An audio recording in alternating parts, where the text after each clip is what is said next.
What's going on, everybody? Welcome into the PHNX Suns Podcast. I'm Lindsay, that's Gerald, that's Flex, and that's Espo. Don't forget to hit that thumbs up button if you're here with us on YouTube. If you're listening wherever you get your podcast, rate, review, and subscribe. So last night, you guys, what a hell of a game for those Phoenix Suns, huh? What a game. Yes. Especially Espo, the fourth quarter. Go give us the recap, man. How you was feeling in them last 6 minutes, man? I was just laughing because I did not understand nor comprehend what I was witnessing because it felt so out of place. And we learned that it's because it hadn't happened in like 1,200 games. So I don't think I was alone in that feeling. No. It was a little odd to get shushed by you every time they made a basket, but other than that, Flex it was fun. scold us a That lot was last night. coaching. That was supreme coaching, bro. I was in the room. I was like, yo, don't move. Espo was literally, every time he touched his phone, I'm like, stop. I know Espo turned around, things started to change for the Suns, and Espo's like, hey, Eric, hey, producer Eric, like, we need to, and Flex is like, shut up, Espo. Don't say it out loud. I feel bad for your high school guys you coached. Oh, man. They must have had some strict practices. That's all I'm saying. You got a little taste of it last night, I man. finally saw the jersey come out. Not just the accent, but the real jersey there. Yeah, that was fun, Oh, man. my That was a lot of fun to watch. How'd you feel, G? We didn't get your true breakdown yesterday. I was just kind of shocked because for the first three quarters, all of my mentions and everything on Twitter was negative, and Yeah. it was negative in the arena. It felt negative on Media Row. Like everything was bad that night. They had been thoroughly outplayed. They were getting dominated. Nothing was working. The big three wasn't shooting well. And then you just see the power of the three-point shot in the NBA. They shot 7 for 11 in that fourth quarter. And we had been kind of saying it for most of the game, like they're at a disadvantage. They're not taking enough threes. They went small. They unloaded the threes, and then things just rapidly turned around. And I was kind of like, halfway through, I was like, this is kind of funny. It's not going to happen. This is hilarious, but it's not going to happen. And then they just kept making them, and the Kings kept missing shots or turning it over. It was the craziest comeback I think I've ever seen in person. It was definitely fun. I mean, it was literally an historic comeback. Yeah. So I don't blame you for that one. All right, guys, I think we need to dive a little bit deeper into that fourth quarter, though, because I know when going back and looking at it again, there were some things, Flex, specifically, that you were like, that really stood out to me a lot. Yeah. And I love this one so much because we get to give flowers to Josh Okogie, Yeah. you guys. Yeah, so listen, I couldn't wait to get home and watch the film on this because when you're going through it live, the emotions of it kick in and you're not seeing everything. But I tell you what, when I went back, one thing I realized was there were so many little plays that if they go one way or the other, the whole comeback is washed, right? And there was a particular stretch with Josh Okogie where he got the ball, had a little rip through, got a layup. And then I think he came back down, got his hands in the passing lane, caused a turnover. We go out on a break again. And then maybe the next play or the next play after that, he gets the block shot that gets us out in transition. That little three sequence of plays that Josh Okogie made yesterday, for my money, when I went back, I go, that's a guy that played winning basketball. That's a guy that was instrumental, but no one talked about him. We didn't give him his flowers yesterday. So I want to make sure we talked about it because we killed Josh about his inability to hit the open shots. But it's plays like that it shook up the whole team. And then there was a play where Grayson Allen went backdoor and got a steal.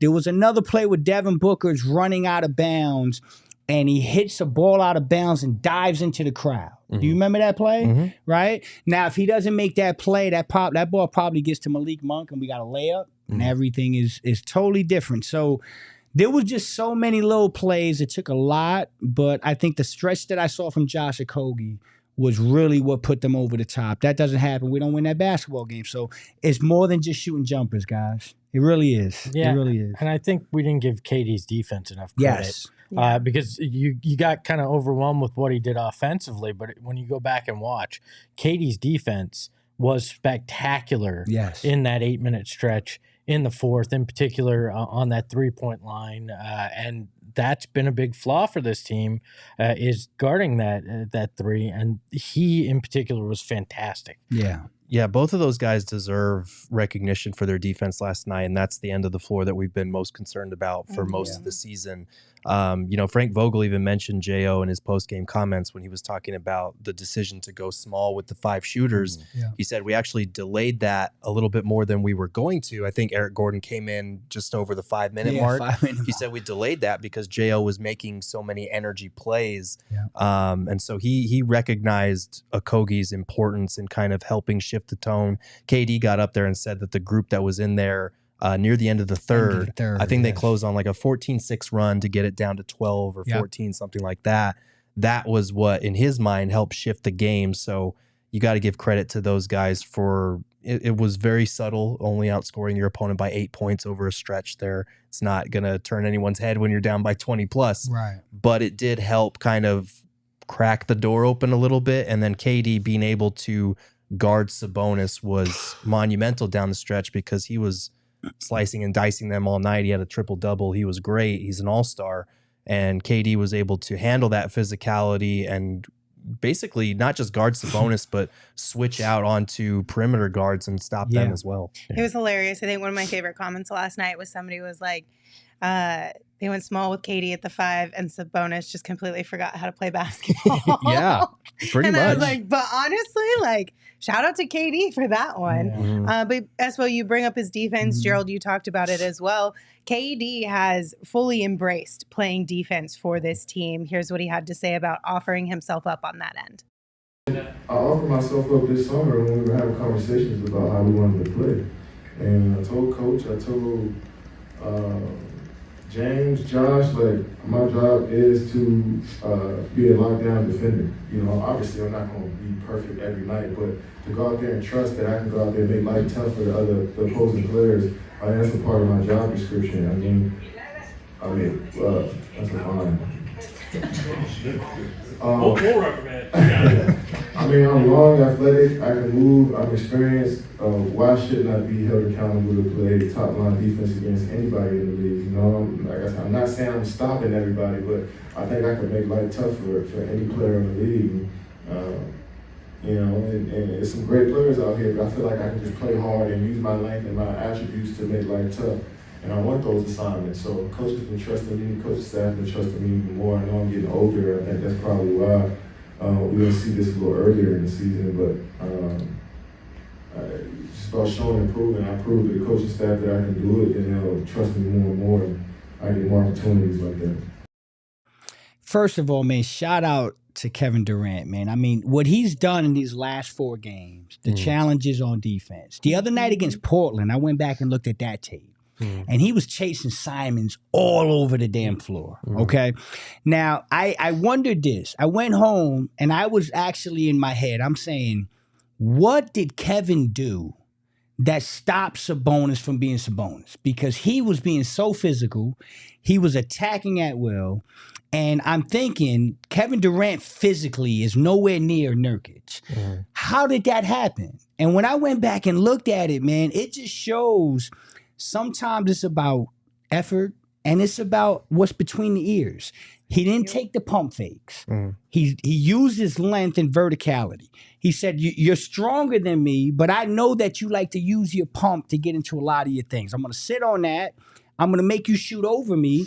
And if you want to get real physical, then I'm going to put you in a spot where I may take a charge or I may have you in your head. So Sabonis started taking fadeaway jumpers. And I'm looking, I'm saying, that's a guy that's been in the league. That's a guy that knows the game. And that's a guy that can go in the locker room now and say, yo, guys, like, we can do this. Like, we can do this. If I can go out there and be that guy, y'all can step up and do things on another level. So that's why KD's KD, and that's why he's on my Mount Rushmore, man. That guy has just got it between the ears. It's just infectious when he plays that way, and we've seen and criticized the other side of it when, you know, the transition defense isn't there or when the body language is bad. But when it's like that, you see the effect it has on everybody else, the way it lifts everybody up.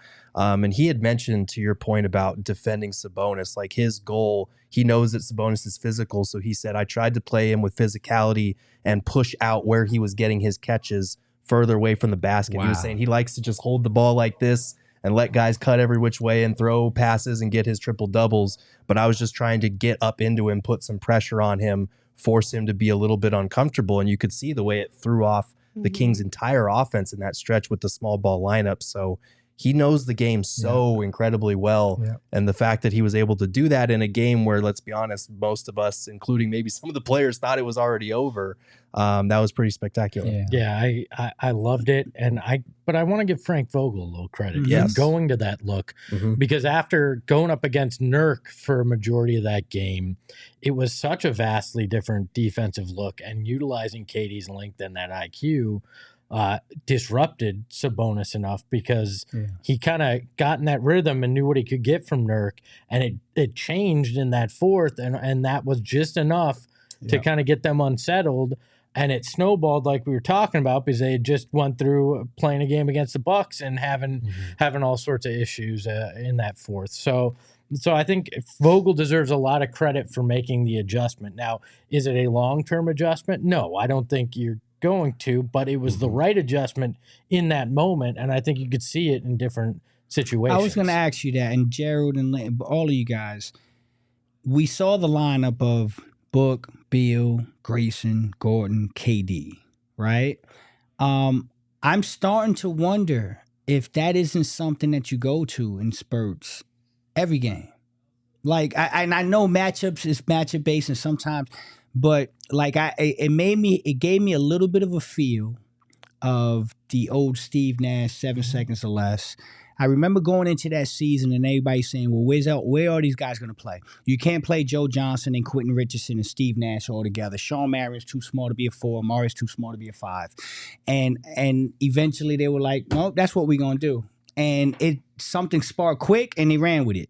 I'm not saying you can do that long term, but I'm starting to question if that's how you get to the 43 pointers that KD wants, right? If you go out there and you pump that lineup in 5, 6, 7 minutes a game, spread it out, and allow these guys to just spread the floor and be demons at the 3-point line, if you can get 35 to 40 shots a game, man, this team's going to be really tough to beat. Well, and I think it might answer your question of who's going to play the 5 when you're playing athletic guys. Maybe KD can spell some of those minutes. He's not going to play them all, but he can be an option. Maybe you turn to that unlocks things on the other end of the floor. And it kind of goes back to what I said last night and why I keep talking about reps is like, this is a perfect opportunity to try out a different lineup. And that's why we keep beating this dead horse about having different reps and different lineups and having all your guys available. It's so you can try shit like that. Like, obviously last night worked out in a historic way that none of us were expecting.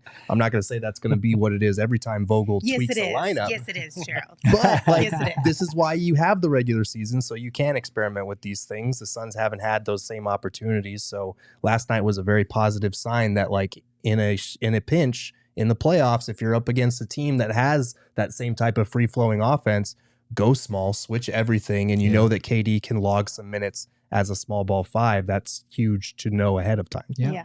Going back to KD's defense, though, I think the reason why maybe we get on him so much when things get a little bit heavy for this team is because we know that this is what happens when KD chooses to do what we know that he can do and lead this team in that way, because like you said, it's infectious.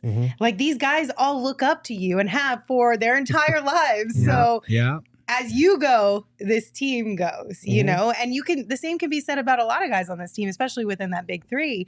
But KD, especially, I think, as he goes, this team goes when it comes to energy, setting the tone defensively. And I think that's a very selfless thing for KD to take on this season as well. And he also talked about what fuels his drive to be a good defender. What fuels? I mean, my calling, my purpose of being a human being is to be the greatest basketball player I could be. I mean, that's the reason why I'm alive at this point, you know. So I got to lock in on every aspect of the game and become great at it, and I'm still working. I thought his calling purpose was be a fashion icon. He's stealing Lindsay's look. So. That's a bar, though. I mean, right? Katie has so many lines. When he retires, somebody needs to go back there. You should probably start now because there's probably a lot of them. And supercut all of like those one-off lines. It's just like, damn, okay, Katie. Tell him like it is. Let's just auto-tune it and create a whole album. I think you know people. Let's get Weezy on the phone, man. Low-key. I know Katie's in the music scene. Like, they should drop these in throughout songs. That's not a terrible idea. I see it all the time, these little skits, just make sure if you use that, throw me my phone, okay? There you go. Put them on the prelude. My purpose in life is to beat everybody's ass because I'm Kevin Durant. I love it, yo. Let's do it. Yeah, I love it. Tell me that wouldn't work out well. But so KD, just listen. Defensively, what he has done for this team in this last handful of games, even the Clippers game where he told Book and Beal, like, hey, don't worry about me. I'll get myself involved. I'm going to take on this incredibly tough defensive assignment. That's going to be important for this team because just his leadership in that area, again, I say it multiple times, but it's so infectious, and this team needs to play better defense. We've been harping on that all season. So, Katie, please be our savior. Make this team play defense. Yeah, it's interesting that he mentioned kind of the trust thing from the coaching staff as well, because he's 35 years old. Right? You don't want to put those extra stresses on him. But over the last 4 games, we've seen him take a sacrificial role on offense. I would like to see him a little bit more involved later, earlier than the fourth quarter when he got the majority of his shots. But defensively, it's been Kawhi, it's been LeBron, it's been Simons, like you mentioned last night, Sabonis. And just the fact that he feels that I am a lockdown defender, like, use me in that way if you need me to. That's incredible from your superstar, who's your best offensive player and one of your oldest significant players on the team. Yeah, I mean, and the eye test and the stats show how effective it's been. I mean, what LeBron have, 10 the other night? Simons was 11 of 31, I believe. We saw what he did to Sabonis in the fourth. He's taking on the challenge, but he's also delivering, too. Because a lot of guys can talk the talk. He's actually backing it up with, at least in the last 3 games, really lockdown defense. Yeah, I mean, listen, it's early. This could be. I mean, this might be his best defensive season. Like, but if he continues to do this, I mean, will you be shocked if he gets all NBA defensive votes? I think the Suns are going to have to climb the standings because I wish that they would expand to 3 all defensive teams. It's dumb that we have it for pretty much everything else except for defense. But I do think, like, his Warriors seasons were really good defensively, and those were on, like, top 5 defenses. So the Suns have some work to do as a team because voters aren't going to give it to a guy who's on a subpar defense. Well, there you go. You hear that, Suns? Don't let KD down. Rise to the challenge. Step up, bro. Awesome. I'm really impressed. I'm going to give you guys a couple flowers because on Sunday's game against the Portland Trailblazers, you put a number on threes that you would like the Suns to attempt per game, right? Okay. What exactly was that number? Remind all of us what you said. We said about 35 a game, between 35 and 40 per game, and we definitely don't want to see 25, 26, and 27. Okay, so the Suns finished with 37 three-point attempts last night, and Kevin Durant had some things to say about it. We need everybody to do that. 37 threes to that 40. I mean, we've been shooting 26, 27 threes before, so we starting to get up there with the other team and matching them at the 3-point line, and that's been helping us stay in games. So what I'm hearing is that KD watches the program and agreed with what you guys had to say on Sunday, right? He didn't read the chat, though. I don't know ball, so he probably shouldn't be listening to me. So. Yeah, no, that's where they got to live, though. I mean, that's in this new NBA where everyone, 40 is a nice number, but this game, people shooting 50, 55, right? And so The 3-ball change. What would they shoot yesterday in the fourth quarter? 7 for 11. 7 for 11. Okay, so I'm not a mathematician, but that's 21 points. That's 21 points. And so I thought you were going to say 21%. I was going to say you're definitely not a mathematician. Yeah, no, I mean, this team, I think when we looked at them in the preseason, we envisioned Devin and Kevin and Brad. And then when we got Grayson and Gordon and Yuta, right? This is what we envisioned. We're like, these guys are going to shoot a ton of threes. And for some reason, it hasn't come to fruition. But I think lately you're starting to see it play out. I think we took 39 against the Lakers, right? And then we dipped back down to 28 against Portland. So it's been an up and down thing. I'd love to see And them. look at how big of a difference those games That's were true. watching them. Correct. A huge difference. So I'd like to see this roll over into Friday against the Pelicans. Yes. To be fair, huge difference fourth quarter wise. Yeah. Yes. That's a All right. fact. You mentioned the Pelicans. We have a super chat from Omar. Omar wants to know who should be KD's defensive assignment against the Pelicans, Brandon Ingram or Zion? I would. I mean, Gotta be. It's got to be. It's got to be Ingram, right? Bi. Yeah. I mean, it makes the most sense, but I don't know, man. We really don't have a guy to D Zion. That's we don't. tough. We That's don't. tough because There's they've not got Valanciunas Grayson too. Allen. No. Oh man, poor Grayson. Do you think Udoka gets a little bit of run? Somebody. Maybe? We need somebody with some size and What about Nas? maybe. You got to keep him There's fresh for the just- trade. Zion's just gonna have. I mean, he's had his way with the Suns over the last has. 3 years, whatever it's been. Yes. He's probably gonna do it again. Do you have to? Okay, so this is the old. Do you adjust to your opponent, or do you make the opponent adjust to you? Do you consider changing your starting lineup for a game like this because you are massively outsized?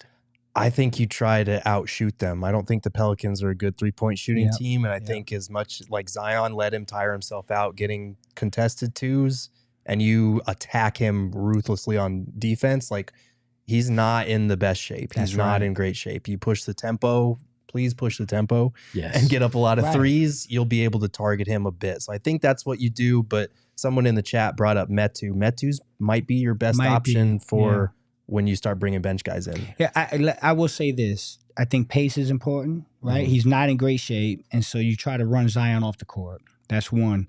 I think that Zion prolifically is going to operate in that nail area, pound you down. And so this is a perfect game where you go, you want to go for two, you want to shoot twos, we'll shoot threes all night. And so push the tempo, get the 3-point line up and create a disparity there. They don't shoot the 3-ball well. And get to a point, if this is one of those games where if you can go up 10, you put the Pelicans in a tough spot because they're not going to be so inclined to say, let's eat off of Zion and let him just pound the ball and get twos. And so I think it's important to get out early and set the tone at the 3-point line and with pace. And I think you can survive the Zion wave. Is it the kind of game that you, since they're not good at 3-point shooting, that you kind of flash the double team on Zion, maybe sometimes go with it? Or are you afraid that with how poorly they've been defensively on threes, that it's just better to go one-on-one against Zion and take your chances on the threes? I think you need to show mixed coverages. And I should clarify, like the Pelicans are not a great 3-point shooting team in terms of attempts. They're 28th in attempts. They're 6th in percentage. So they're very efficient, but they don't get up a lot of threes. Willie Green feeding into that Monty Williams style offense there. So I think if you are double teaming Zion too much and putting your defense in rotations, you are opening yourself up possibly to letting another opponent have a lights out night shooting the 3-ball, which you don't want. But it also has been an emphasis to protect the paint. Like that's been huge for Vogel recently. They've been cracking down on that. Zion is obviously a very good test of that. So I honestly don't know how they're going to approach it. I do think you got to show a guy like that different coverages throughout the game just to try and confuse him a little Throw bit. them off. But what we do know for sure is that we'll be here for you on Friday with a pregame and a postgame show around that Pelicans matchup. And so will our friends at Michelob Ultra. Get ready by picking up some Michelob Ultra before the game tips off on Friday. Take some time to enjoy life. Michelob Ultra, it's refreshing and it's balanced and it only has 2.6 carbs and 95 calories. Now, if beer isn't your thing, they also have Michelob Ultra Organic Seltzer Essential Collection as well, made with coconut water and real fruit juice. So you know it's always going to have a refreshing and superior taste. And those only have 90 calories, you guys, and 0 added sugar. So that's a bonus. Head on over to MichelobUltra.com to find how you can win superior NBA products and to find a Michelob Ultra near you. It's only worth it if you enjoy it, and we ask that you enjoy responsibly. You guys probably don't know this about me, and I'm just going to be open and honest here. I'm lazy and I'm cheap, right? And so when I go to get my Mick Ultra, I got to go somewhere that's close to my house and that I can get great deals. And that's Circle K with the Inner Circle app. But when you join the Inner Circle app, they treat you like royalty. That is not guaranteed, but I'm just going to tell you that. They treat you like royalty. They roll out the Circle K red carpet. You're going to get great discounts. I get 5 cents off every gallon of gas I spend. And you know what? Right now, as a cheap guy with looking at gas prices, that 5 cents is primo. Hell yeah. All right. You're also going to get great deals on things like Mick Ultra and all sorts of different items in store. I love it. I went in there last week and I went to get a Pepsi and it was 2 for $3, and I was like, well, then I'm getting 2 Pepsi. Why aren't we doing that? So we love a good coupon around these parts. Yeah, so I love being part of the Circle K Inner Circle, and you can become part of the Inner Circle as well. Join Inner Circle for free by downloading the Circle K app today. Terms and conditions apply at participating locations. Visit CircleK.com for details, and remember, if you're lazy and you're cheap, they got you covered. All right. So we are seeing a lot of conversation in the chat right now around trades and our boy Grayson Allen and how we should absolutely not move him and that we will riot if we do. But let's talk about it a little bit because we did get another report that basically said the same thing that we were all saying over the last couple of weeks when it comes to Grayson Allen. Do we want to move him? No. But does it make sense for the Suns to at least hear what's being offered? Does it make sense for the Suns to answer the call? Because what Grayson Allen has done this season is boost up his trade value, is boost up the bag that he's going to get. And that's great for him, but it puts us in a little bit of a tough spot. So Jake Fisher shared today that Phoenix continues to be mentioned as one of the more active teams on the trade market, hoping to find rotational upgrades behind its big three of KD, Book, and Beal.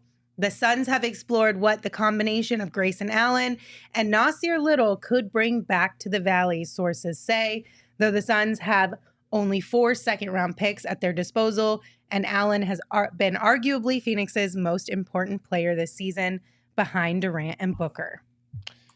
So, tough spot, y'all. Yes, I just want to get this out here now. Grayson Allen has been a phenomenal role player. He's been 100%. their most important player, I would argue, outside of the big three.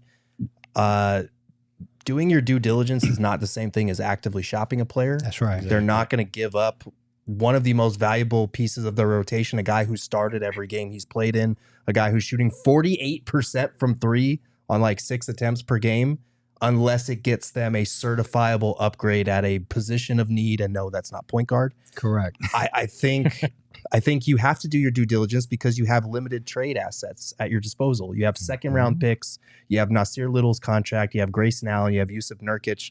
Nurkic's value isn't particularly high. Neither is Little's. A lot of your other guys are all on vet minimum deals, so you'd have to stack a lot of guys to make up the requisite salary for the type of upgrade you're looking for. And 2 of those guys, Damian Lee and Josh Okogie, because of the contracts that they signed, they have veto rights on any trade this year. So you can't include them unless they really want to get out of here and go somewhere else. Knowing those guys, I don't think they do. So you have limited assets at your disposal. Testing the waters, seeing what's out there is not the same thing as we're trying to get rid of this guy. So I'd be surprised if he's going anywhere just reading the tea leaves. You have to play 4D chess if you're the Suns front office, because you can't just be looking at the next 5 months. With the change in CBA, you got to be looking the next 3 years. And so you kick the tires on anything. And what's frustrated me is you've got people that are like, there's a 0%, there's no way you trade Grayson Allen. And the reality is, maybe it's 25%, but you got to look, you got to listen. I would listen to anybody and everybody not named Devin Booker just to understand what the market I'm playing in is. And can I get closer to a championship with any move? Right?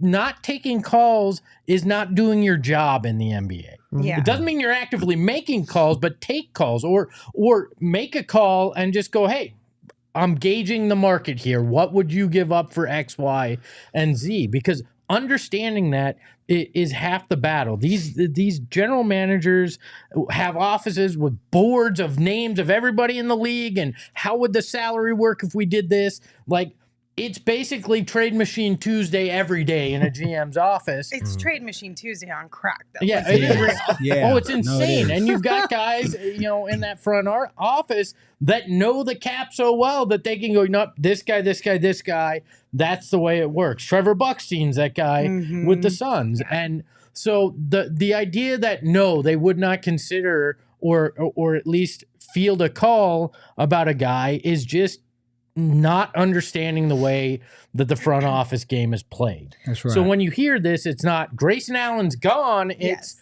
we're going to understand what our options are and calculate, might he leave? What will it cost us in terms of his contract and the extra money? All these things you've got to understand and you've got to consider when it comes to what you're doing. Well, and you could even use Grayson Allen's name to get on the phone with people too, right? To see maybe can I get a little bit more intel on some things that might be working with another team in this team that I'm talking to, and how can I get in as a third team to get something that is valuable to me but may not be valuable to the team that they're actually doing the bigger trade with here. Because we're already starting to see trades happen, and that's something that's really valuable, especially for a team like the Suns where you don't have a lot of money that you're working with here. You have to be super strategic and make those really calculated moves. Yeah. And being a third team involved in a trade could very well be the way to do that.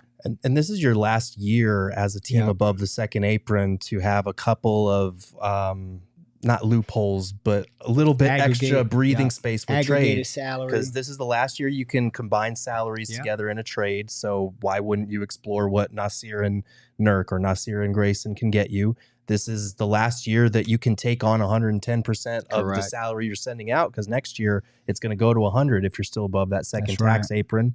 And if the Suns don't trade Grayson, that's great because he's a phenomenal three-point shooter, secondary creator.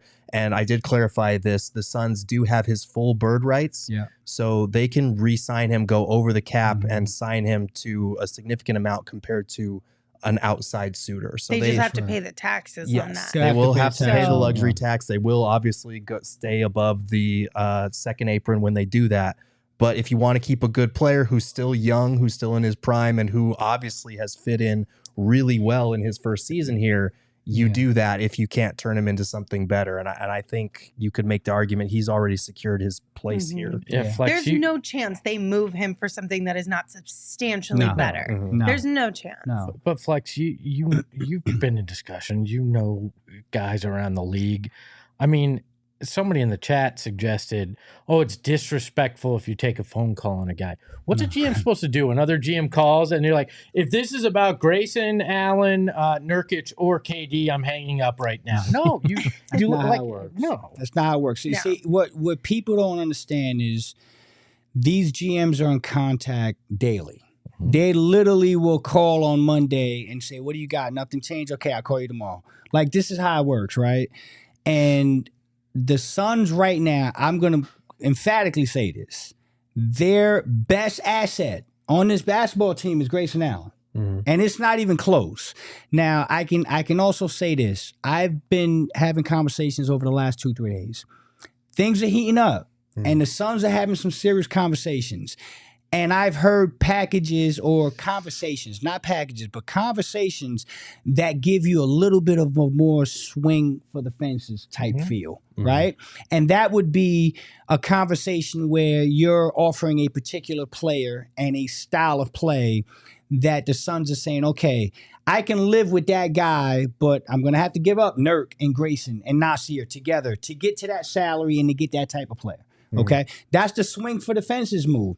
Then you got the middle of the pack move. You got the middle of the pack move, which I consider is the Grayson Allen move. That's the move where you take Grayson and another salary. Again, you can't aggregate salaries after this trade deadline. So if you're going to do it, you got to do it now. You take Grayson, you grab a Nasir Little, and you go get a piece or two pieces that fit right now and long term. And maybe you get a player that's already under contract that you already know what that number is, and you don't have to go into an offseason where you're wondering if you're going to pay Grayson Allen for 4 years, $80 million, right? And then you have what I call the chill out, we believe in this basketball team, and we're going to go ahead and just do some things around the edges and maybe secure talent that could potentially be with us for a long time that maybe doesn't have a great value right now around the league, and maybe try to swing for the fences there. Buy low and hope that you get some good value out of that deal. So they're talking about a lot of things. If I had to put my money on it, I believe they want to keep Grayson Allen. But I will absolutely unequivocally tell you they are taking calls on Grayson Allen, and they're receiving more calls than they're making, if that makes sense. Yeah. And there seems to be a lot of sellers, plus you got the buyout market. So I think doing your due diligence across the board in those three kind of buckets make a hell of a lot of sense right now. Yeah. And of course, trades are already beginning. We had one come out today. The Indiana Pacers finalizing a trade to acquire all-star forward Pascal Siakam in a deal that will send Bruce Brown, Jordan Nwora, and 3 first-round picks to the Toronto Raptors. New Orleans will be a third team in the deal, sending Kyra Lewis to the Raptors. So it's already happening, you guys. The question is, are you on the team of let's get in quick, or let's have a little bit of patience when it comes to making a move? Where do you stand? I like patience. I like patience because you can't, there's no do-over. There's no rewind button. There's no my bad, I take that back. Once you make the deal, you make the deal, and you live with the consequences. So there is an argument to be made that the quicker you do it, the more continuity and chemistry you get for the rest of this season. But I also think there's the argument where you absolutely give yourself as much time as possible to truly evaluate what you're about to do, because there's no do-over. So I like to err on the side of caution, and I'd like them to just continue to see how this plays out a little bit more before they pull the trigger. Yeah, once again, you and I are on polar opposites of something here. Okay. I'm not a pleasure delay. Get it done now. Let's give them as much runway to figure it out, whether it's the nibble, whether it's the big swing, whatever you determine is best. The market value has been set with Siakam, with the Knicks deal. We know what things are going to go for in this trade deadline. Some teams have already taken their big swing. Give me a move. And let's get these guys feeling comfortable in their rotation spots and prepping for what it is. I don't want last second at the deadline, 5 minutes to go, we're not making a move. Oh, shoot, we're dealing this guy. I mean, I've been there. Markieff Morris was that way. I've told that story. Get me the guys that we're riding with, and let's start. All I know is that the only person I'm waking up for after midnight for an emergency trade machine podcast is Kevin Durant at this point. So if you are not at the same level of Kevin Durant, do not call and wake me up at midnight because you got traded to Phoenix. You're not getting woken up this midnight because there ain't no KD out there. What if Cam Johnson comes back? Would you wake up for that? I'm not saying he's available. I'm just asking. She's like, both twins are no deal. Yeah, exactly. Both twins are no deal. Torrey Craig? No, Torrey Craig. Sorry, Torrey Craig. That's no shade at you, though. I will say this, and I keep reading this in the chat, and you just punched on that. I don't see them going after a point guard. I just don't. I think the wing is their primary focus. Forget I think. I'm telling you, the wing is their primary focus. And don't be surprised if the right move shakes out, you actually come back with another defensive center in the mix. So if I had to bet right now with what I'm hearing, I wouldn't be shocked at all if the Suns are able to make a deal that makes sense, not sacrifice too much, and be able to get a wing and a better defensive center potentially for the playoffs. You mentioned the guy. I'm going to go ahead and say this. Nick Richards is a guy they're talking about. And I want to give you credit because when you did your piece, 2-3 weeks ago, you brought him up, and I said it on the show. I said, where's the wiretap? How does G know this, right? Because I had just been having a conversation about Nick Richards. And again, I have a connection with Nick. I know Nick. He's from New Jersey, and I've seen him come up through the ranks. And so he's a guy that can answer a lot of questions for the Suns, especially if you're worried about playoff defense at the center position. But then there's just some other stuff that comes with that. So we'll worry about that down the road. I feel like this deadline is about trying to get Frank Vogel some pieces to make a defensive system. We're not about how do we fix an offense, because I don't think in the long run the offense needs fixing. No. It's about how do we bolster the defense when it comes to what we're going to see in the playoffs. Because the reality is defense gets so much tougher when it comes to the playoffs, and sometimes you get to that slower, grinded out pace, or you're playing a real athletic center. You need options, and I think that's what this whole deadline is going to be all about. Yeah, and I think, like, you look at their list of needs, like, obviously everyone's going to look at point guard, backup point guard. A backup point guard would be great. They don't need a starting caliber point guard. They're not going to get one with their trade assets anyway. Why are you trying to take the ball out of your three best players' hands and have, like, I'm sorry, I loved Chris Paul and the flow that he had, the way he could orchestrate the game and control the way a game was going. But, like, he's the last of a dying breed. There aren't point guards out there anymore like him anyway. So why are we trying to get one when there aren't any out there? Well, and we've seen the outcome with that guy. I mean, I hate to say it like that, but you had that, and you've had disappointment. So I get wanting to try to have some semblance of that, but it's just not the way this roster is constructed. And to go that route, you just have to blow too much up. Yeah. I don't know, but if you guys are having a hard time with patience around the trade deadline and the Suns, might I recommend our friends over at OG's? OG's Brands makes the best THC infused gummies you will get your hands on, and they just launched 2 new products. They have the Naturals, which are a vegan gummy, and they're available in a sweet clementine flavor, and they have the Big OG's gummy. This is a mega version of Peg's Raspberry Orange RSO, one of their most popular products as well. It's got 10 slices, each with 10 milligrams of THC for a total of 100 milligrams of THC. Derek, if you're listening, that means that these are meant to be eaten in increments, okay? One slice at a time. Oh, he ate the whole bag again. For a reason. The whole bag. Your office is that way, bro. If they were meant to be eaten individually, they would create them individually. Preparations mean nothing to me. I'm going to eat both. Derek, mega gummy Montilla. You enjoy your OGs however you want to enjoy your OGs. Just make sure that it's OGs that you are partaking in. And to learn more about OGs gummies and where you can find them, head on over to ogsbrands.com. All right, I'm obviously a basketball show, but you guys had to have watched some football this weekend, right? Of course. I'm sorry, Gerald, about your Steelers. Expectations were low. Your Vikings didn't even make it, so I'm not going to worry about that. There you go. Shots fired. Don't even get into my Cardinals, all right? But we saw this weekend the weather was crap across football, right? Yeah. I wish our friends at DraftKings gave me the over-under on temperature kickoff. I want to bet on that, all right? Okay. But they got plenty of great things that you can bet on over at DraftKings, and I got to tell you, right now is the time to go do it. If you use that promo code PHNX, new customers just have to bet $5 on any kind of crazy bet they got. A coin flip, if Taylor Swift's going to be there or not, I don't know. But any of the stuff you want to get in on, or they're very serious, game related stuff, $5, you're going to get $200 instantly in bonus bets only on DraftKings Sportsbook with the code PHNX. The crown is yours. I'm going to take a breath here, and then You got Gambling this. problem? Call 1-800-GAMBLER or visit www.1800gambler.net. In New York, call 877-78-HOPE-NY or text HOPE-NY 7369.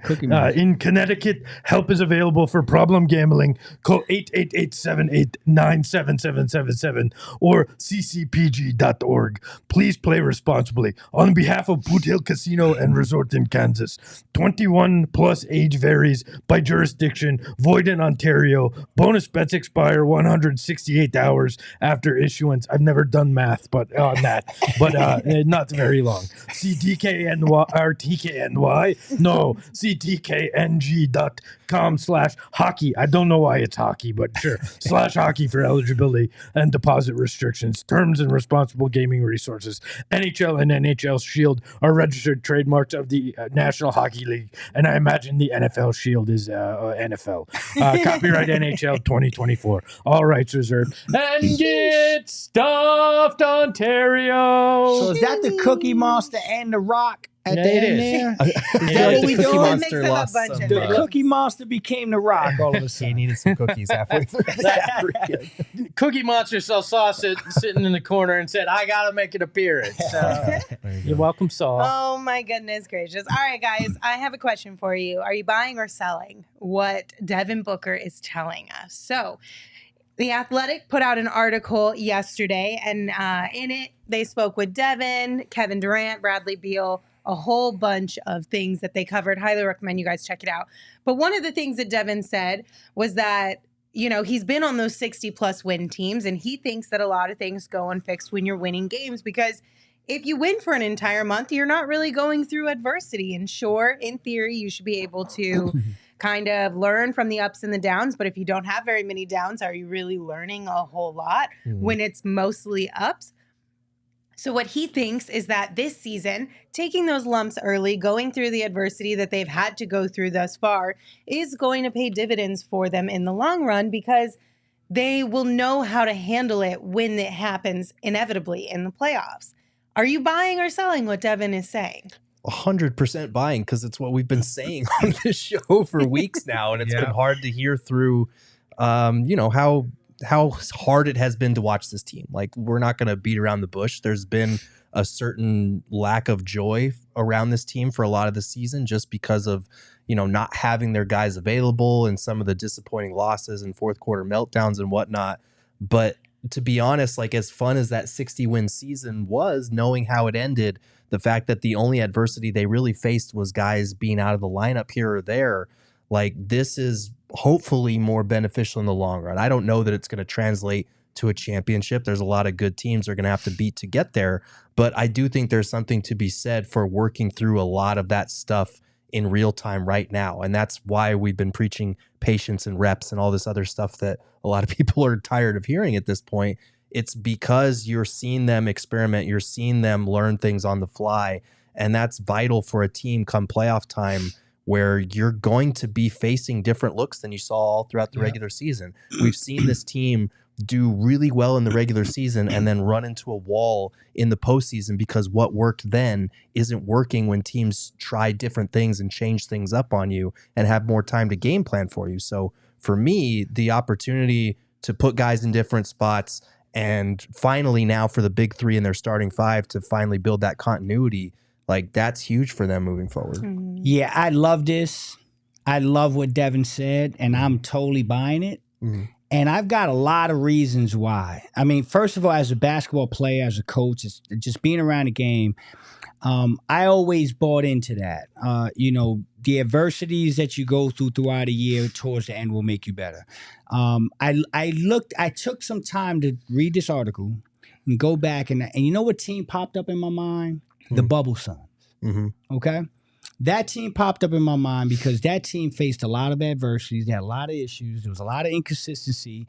And then they had that magical 8-0 bubble run. And I often wonder if my boy Karis LeVert didn't decide to become Michael fucking Jordan on that last play and take that fadeaway instead of just going to the rack like he'd been doing the whole damn game. If he didn't do that and the Suns actually made the playoffs in that bubble year, if they would have made a little bit of noise or shook somebody in that playoffs because they were playing phenomenal basketball and they were starting to get it together. And then I take another part of this and I look at the current NFL. You just brought up the NFL and you asked if we watch. Well, hell yeah, I watch, okay? And what I'm watching is the Green Bay Packers, the Tampa Bay Buccaneers, the Detroit Lions, and the 49ers are your final four in the NFC. And besides the 49ers, those other three teams, there was times in the year where you're like, there's no way this is going to work out. The Packers and the, I'm sorry, I lost my train of thought. The Packers and the Bucks. Yeah. I mean, they were dead in the water. These were teams that everybody said, no, it's not going to work. Too many issues at the beginning of the year.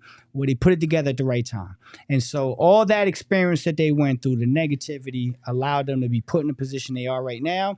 And last but not least, if you live in Arizona, damn it, you can't tell me you didn't notice what the Diamondbacks did this year.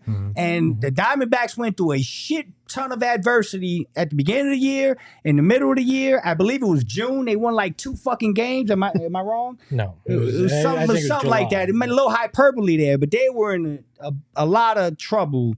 And then, boom. Clicked at the right time, got hot at the right time, and had one of the most magical runs. And so that's why I believe in what Devin Booker said. And I think this team is primed to have something like that happen if they could just stay healthy. Well, and he goes into more detail on it within the article, too. You know, he was talking about when shit hits the fan, if you don't go through the adversity, then that is your adversity. And you're like, shoot, we've never been here before. Now we got to figure it out.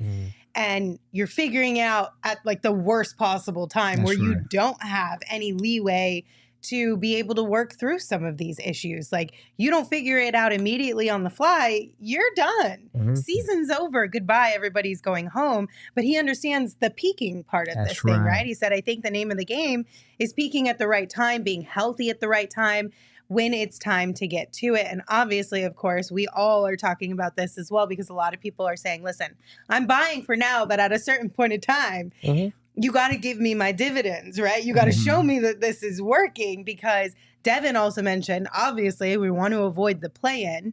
So this is a regular season thing, but I think that's where I'm at. Like, I'm buying this, but also it's the short shelf life of me being bought in. If we come towards the end of February and we're still in this exact same position, I'm selling. I don't want any more adversity. I'm done. I'm buying and I'm putting it on subscribe and save. I'm gonna be honest, because would I prefer you didn't disappoint me? Yes. But if I'm gonna have my Boy George moment, do you really want to hurt me? Do you really want to make me cry? I want it in November and December. I don't want it in May and June, all right? So if you're gonna hurt me, do it early, learn from it, and then figure it out when it comes playoff time. And that's where I'm at. George. I wasn't expecting that reference. I wasn't either, dude. I wasn't expecting that. I'm mixing up for the people, all right? No, you're right, though. We've seen Suns teams that peak in December and January. We've seen teams that peak in March or April. That's right. And we saw one team go to the finals, but that finals run, they did face a lot of opponents that were missing their best or second best player. Like, in reality, if you look at the totality of their playoff runs the last few years, the amount of teams that they've beaten fully healthy is not very significant. So I would rather see a group as experienced as Book, KD, Bradley Beal, all these other guys work through a lot of these problems early and hit their stride in March, April, and when the playoffs actually start. Yeah. And last one, I say, we saw Miami do it last year, right? We saw Miami have a lot of issues early in the year. They got hot at the right time, and they made a run to the championship last year. They didn't win, and so you're starting to see this more and more in sports, that it's about timing, it's about peaking at the right time. And so I think there's an opportunity for the Suns to pounce on that. Well, let's do it, because I'm ready. I'm ready for the ramp up phase and then like into peaking, and we're gonna peak for a minute. Okay, it's not a short peak. Okay. I hope that we're entering it, because as bad feel as like it, we I think are, we right? As much as last night probably should have been a loss, they've won 8 of their last 11 games now. 3. Vogel had pointed to the Christmas Day game, and I think that was a pretty negative game from our reactions to it and how it felt getting 50 dropped on us by Luka. But he pointed to that game as like, offensively, I felt like we kind of, something clicked for us in that game. And since then, we've been a lot better about what we're doing on that end of the floor. And he's kind of right. They're 8-3 since then. So hopefully we're in that stretch. Wins are still important. Seeding still important. Avoiding the play-in still important. But like we've been preaching, like, patience. It's not going to happen overnight. They're taking the right steps, though. Yeah. Whether it clicked or they were just super embarrassed, egos got bruised, whatever it was, it worked. And I'm here for it, because While we look at the fourth quarter last night and talk about how insane it was, the Suns were actually able to accomplish that. It's been a few games in a row now. I mean, you can go back to the Lakers game too. I know Portland was a little sus, a little questionable, but at least 2 games in close proximity where we've seen some really good progress. Now it's a matter of like, let's keep this going. We go to New Orleans, see how that turns out. That's not an easy matchup by any means. Another good test for these guys. So hopefully we'll see incremental progress. I have a question for you, Linz. What you got, Flex? Because I love your perspective on this. I have fun with you when we have these talks because I love how you break things down, your feelings about how things happen after the game, before, whatever, all that stuff. Portland. Let's talk about Portland. We talked a lot. Would you have rather beat Portland by 30 or lost that game last night at the buzzer? Would I have rather won a game by 30 or lost at a buzzer? No. So I'm confused. Yeah, because so the answer is definitely win, right? no, yeah. So would you have rather? Oh, are you saying okay? I see You what get you're what I'm saying. saying. So it would have been better if we blew out Portland and then but lost lost last this night one. at the What would you buzzer? have preferred? Because I keep hearing people say the Portland game, people were disappointed that we didn't win by 20 and we didn't win by 25, right? And I'm sitting here and I'm saying maybe the reason they came back last night and had that effort was a kind of a carryover effect because they didn't feel good, right? So it's all kind of like in tune with itself, it all. So I would you say get my what I'm answer. saying, right? Yeah, I get what you're saying. My answer would be I would rather beat the better team. Okay. So I would rather have a bad game against Portland and win last night against the Kings. Okay. A team who's kind of had our number for a little while there and is much better than Portland when it comes to just where they are in the NBA this year, because you need to take your lumps against better teams and be able to come back and beat better teams. Agreed. Than being able to come back and beat like a Portland. Agreed. Are those games against like Portland and the Spurs and things like that still important? Absolutely. Are they concerned for me as far as like, do you create bad habits of playing down to your opponent? Yes, I still think that's an issue and I don't love that.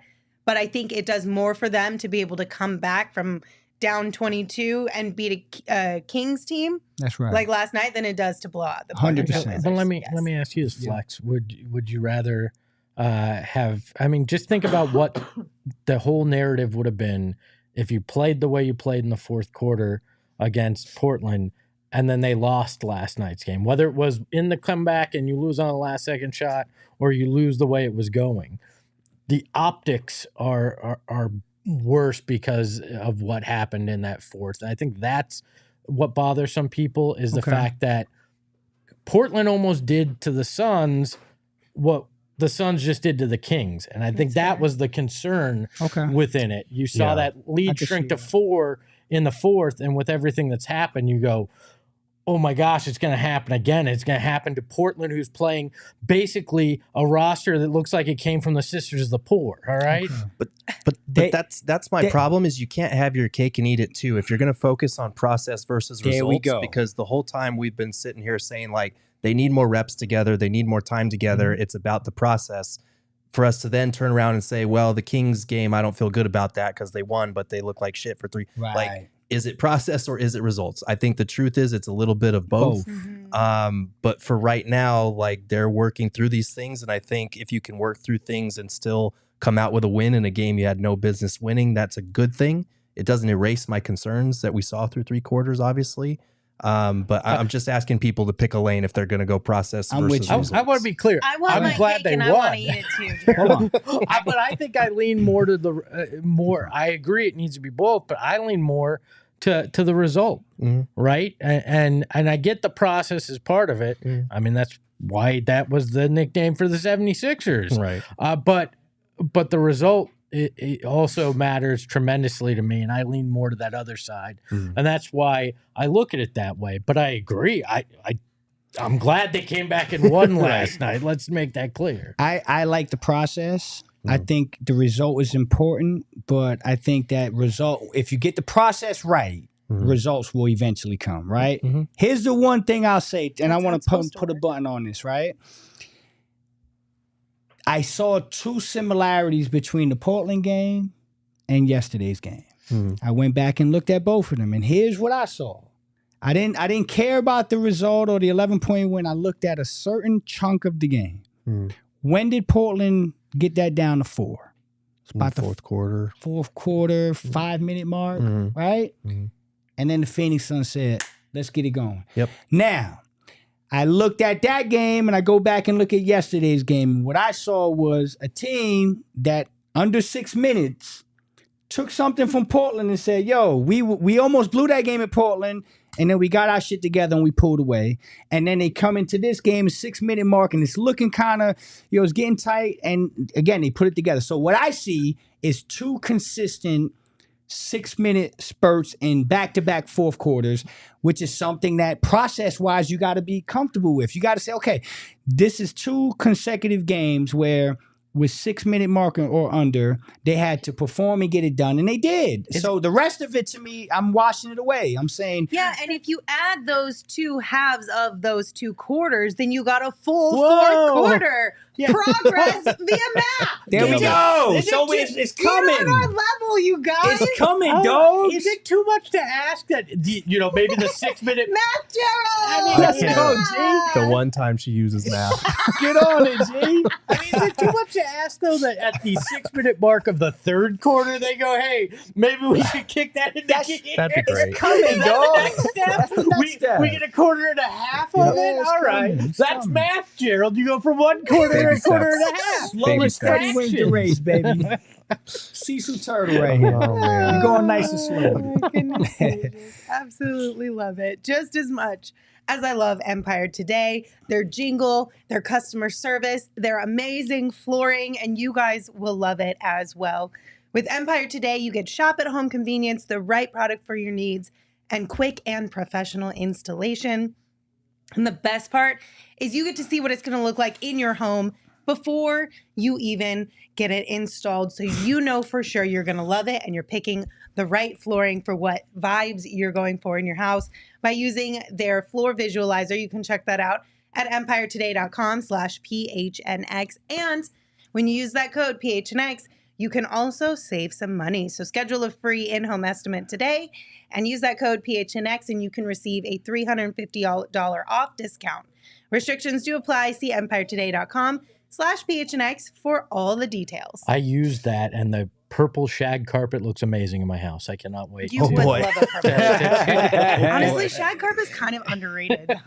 Oh boy. It's so. Have you if you want to lay on your carpet, you actually want to enjoy being on the floor without having to get all the pads and all the things. I'm just saying, shag carpet is kind of underrated. I don't think people appreciate it as much as they should. You guys all own cars, right? Yeah. Did you know you guys have a secret feature in your car that you're probably not aware of? Yes. 9 out of 10 people not aware of it. That's what? what I am the one that is aware of it. What, So bro? Tell me. I'm anxious now. So what it is there's these 2 circle things in your console, right? They're burrito holders. Yes. And if you put your burrito from Burrito Express in there, you're going to have instant access to the best burrito in the world. There All you go. right.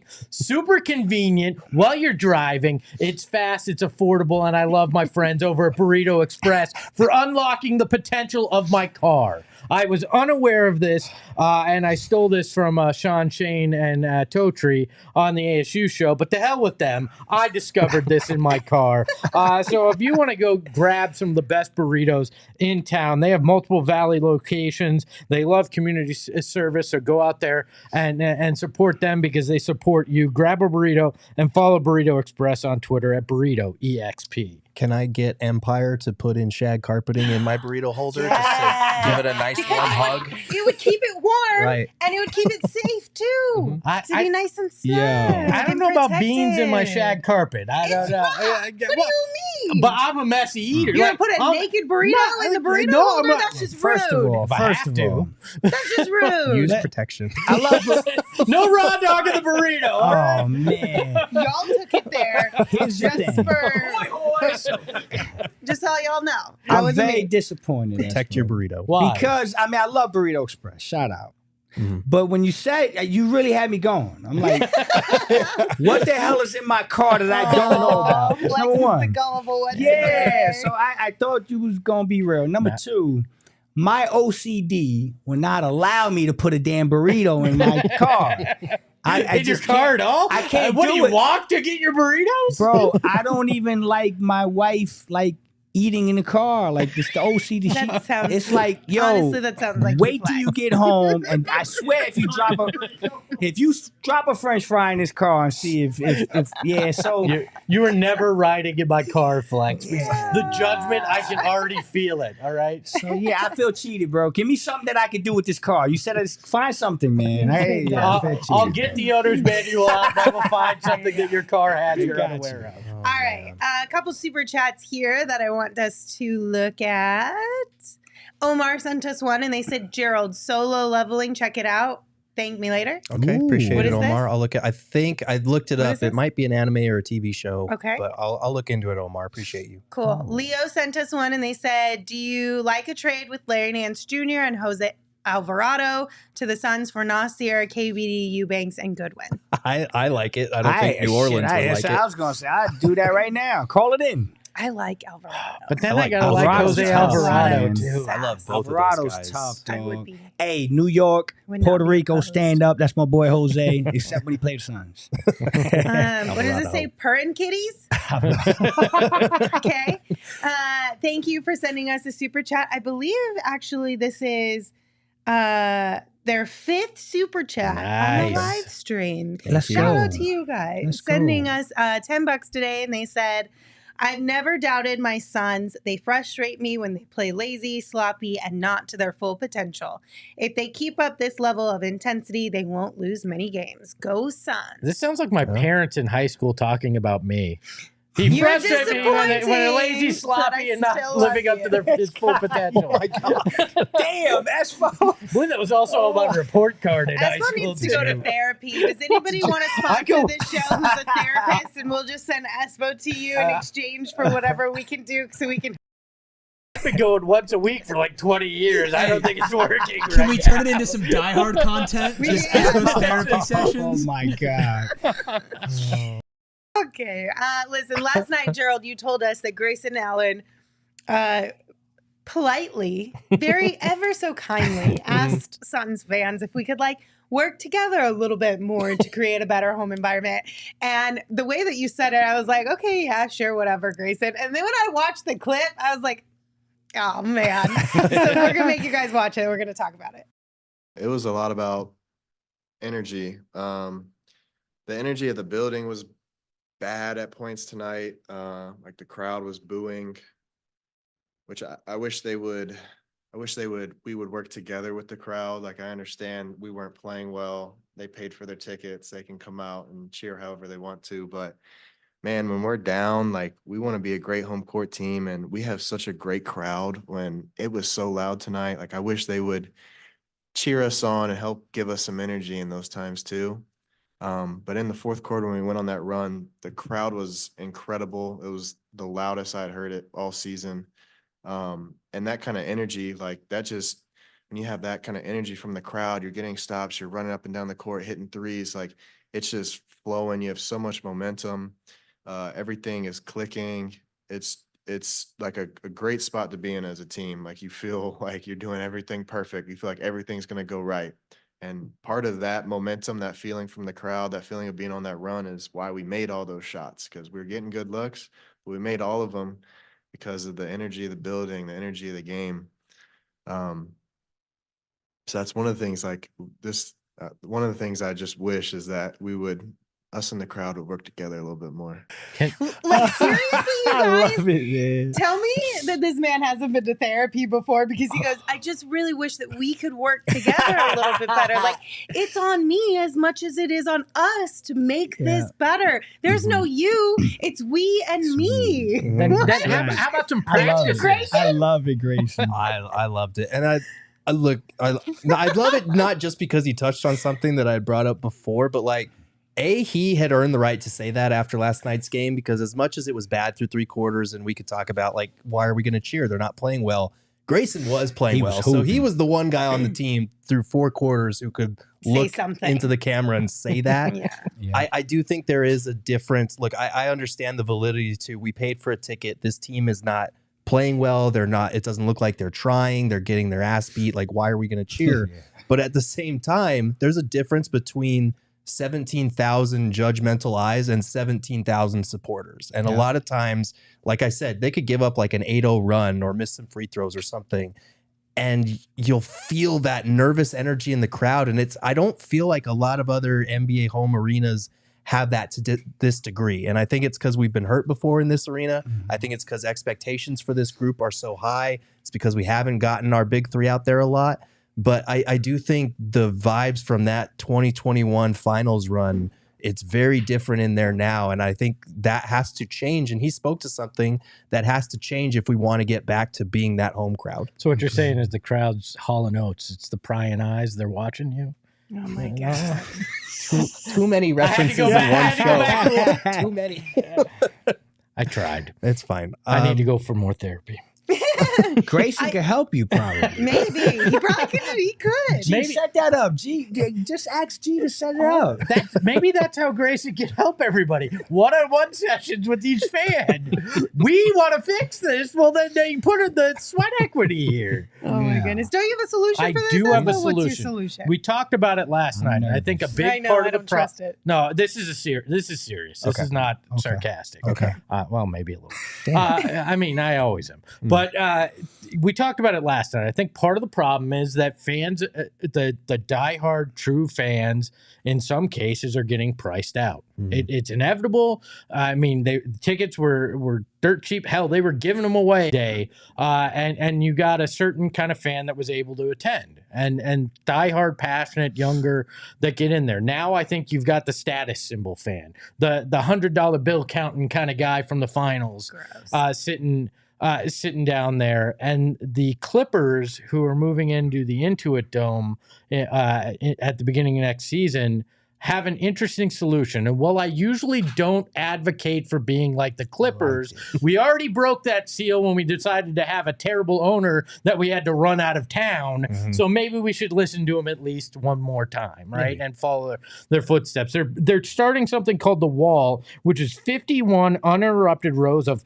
passionate Clippers fans. I'm not sure they actually have those, but sure, we can get 51 rows and include a standing only section that's going to house 300 of our more energetic fans who will cheer loudly. The section will hold up to 4,500 people in it. But the interesting thing is, you actually have to register before. You have to get something called a Chuck mark, which is just dumb marketing because it's their condor there. But you have to prove you're a fan by submitting pictures of you in Clippers gear, which would sound creepy if the old owner were still there, but I think it's legit now. And if you were caught cheering for the other team, wearing other team's gear, any of these things, you are removed from the section. You are no longer to sit there. Your tickets are stripped, and they will offer you tickets elsewhere. So if you gift your tickets to somebody else, you can't sell your tickets. If there's all sorts of hoops to get in this section. It's literally a diehard section. Yes, right. And it's reasonable. It starts at $269 a month to get in there. I thought you were going to say a month. Yeah, a month. So to go to as many games. How many home games you get? I need this. The Wall is one of the worst names ever, by the way. That is just terrible. But I need some version of this in Phoenix. We pitched something like this when I was with the team back in 13, 14. And we were like, let's get a college kind of atmosphere, a band, whatever you can do to help bring it up. I want true fans in the building. Matt Ishbia, I'm looking right at you. Whatever it's going to take, let's get true fans in the building at a price point that makes sense for them. I'm not saying every ticket needs to be that, but give me a section, and not up in the 220s, nosebleed. No. I want a section down low where they can hear you. We've seen a blueprint for this. You know what? Wells Fargo Arena used to be a morgue. Sometimes it still is for ASU basketball, but they have the curtain of distraction. I want to take a page from college basketball and from the Clippers. Give me an affordable fan section where it's loud and rowdy and people do not want to come to Phoenix to play because it is such a force to be reckoned with. Give me that at Footprint Center. The fans deserve it. The players deserve it. We need that atmosphere back, and it starts by getting the people in the building that have given us that atmosphere over the years. I know exactly where to put it, behind the opposing team's bench. How Yes. perfect would that be too? Yeah. Because it's going to be so loud, they're going to get annoyed. You're going to have more Steve Kerr comments. Instead of it being about the club music, it'll be about that dang fan section behind the bench that's driving us all crazy. Yeah, and I love it. I don't need a Scottsdale club. I need the toughest place to play in the NBA. Give me the jungle behind the bench, to go with the gorilla. I want to hear everything loud. Ooh. I want you, to be the most passionate damn Suns fans. I want Tutu fan and Mr. Orange and all these guys in one section with 1,000, 2,000 other fans going nuts because they didn't have to pay an arm and a leg and mortgage their house to get into a game. I want the passion back in this building so damn much. Yeah, and I know the Bucks had something kind of similar to that a few years ago. I don't know if they still have it, but that would be cool. You could, what would you call it? Center of the Sun? The jungle, I like baby. the jungle. I like the jungle with the gorilla.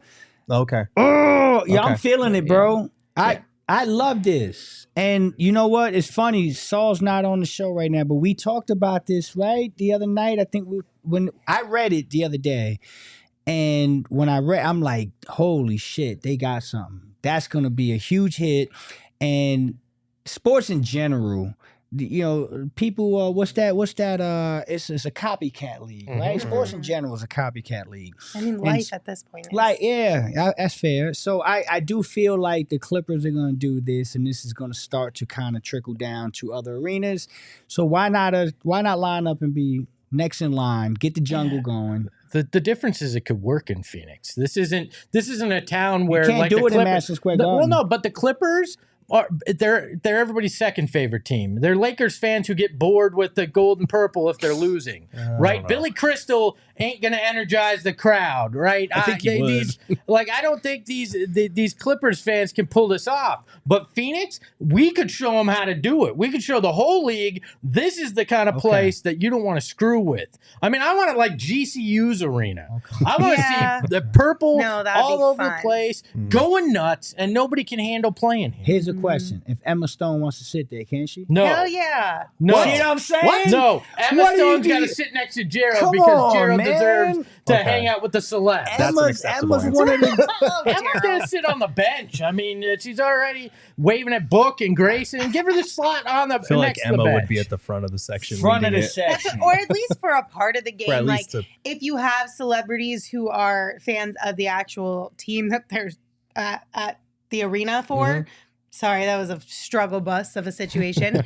But like, if Emma Stone came to Phoenix, like we could have something that they can lead. Yeah. You know how like the Cardinals had that whatever crank thingy? I don't remember what it was The Seattle called. has Vikings the had bell. it. And Yeah. the Philly Vikings has had the the gallon, bell. right? They All bang the those thing, things, boom, boom. something like that. Phoenix right? has a flamethrower that the... Let's do it. Let's Just give them a drum while like "Welcome to the Jungle" plays. It'd be perfect.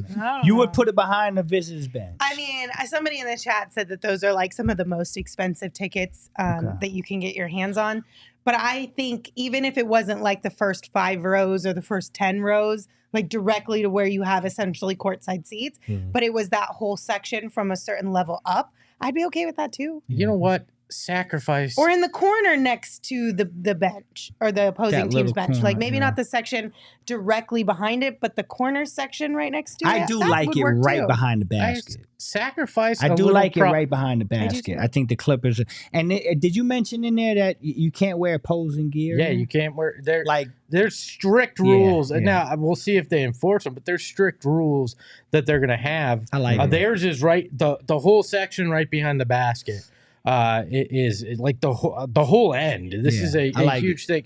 And I'm sorry, but you're a billionaire. Take a little away from the profit to make this place this insane environment. It's going to pay dividends in the long run, and you'll make it up on the back end. You know. That's what I'm saying. Like, You bro, will. you're a billionaire. And you said that this wasn't about like making money off of the Suns, but like winning and creating a cool environment and cool fan base and all that stuff. Like, okay, well then lower the prices of the tickets a little bit. Or make a section where people who don't have a ton of extra income to throw $500 a night for a single game makes them affordable for those of us who can't afford that on a regular basis. Like a takeover in the jungle would be crazy. That would be awesome. Right? And the prices after a finals run, prices are going to go up, but they've gone up so much to the point that it feels like a lot of the fans that were going to some of those finals games and those playoff games even can't before afford the to go. finals game, if you can prove that you bought tickets for a game when we won 19 games in a season, You should be able to you redeem should that get now. like a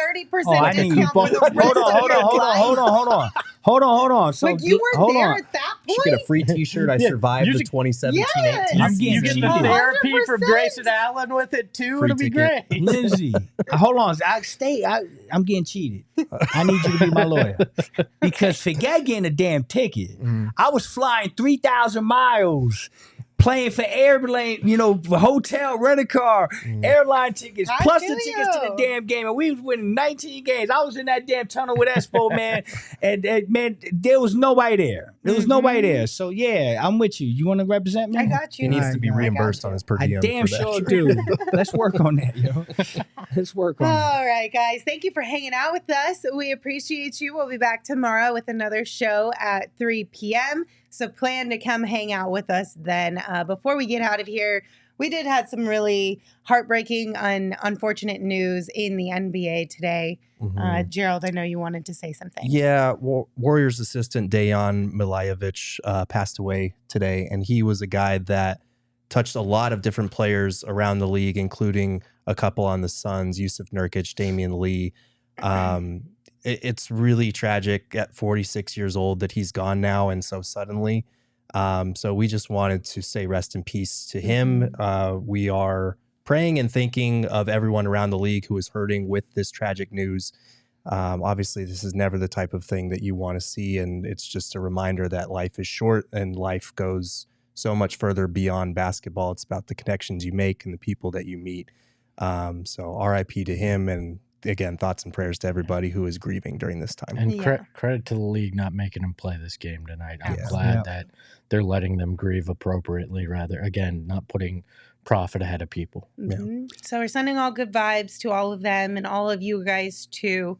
Thank you again for hanging out with us. We did really quick get an additional super chat from Nate. Thank you, Nate. They said, I agree with Espo on a fan section at the Footprint Center. The supporters sections in Major League Soccer like LAFC can provide tons of inspiration.